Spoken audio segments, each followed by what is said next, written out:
हज़रत इब्ने अब्बास रज़ी अल्लाह ताला अन्हु ने फरमाया कि जब हज़रत मूसा अलैहिस्सलाम ने असर डाला तो वो एक बड़ा अजदहा बन गया, जर्द रंग, मुंह खोले हुए, ज़मीन से 1 मील ऊंचा, अपनी दुम पर खड़ा हो गया और एक जबड़ा इसने ज़मीन पर रखा और एक कसरे शाही की दीवार पर।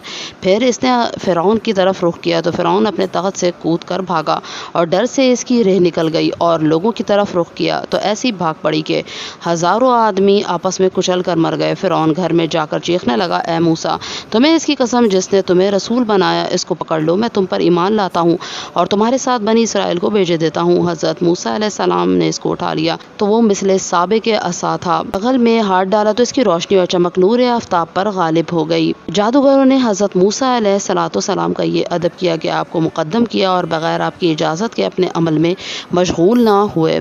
इस अदब का औज़ इन्हें ये मिला कि अल्लाह ताला ने इन्हें ईमान और हिदायत के साथ मुशर्रफ किया। सुभान अल्लाह।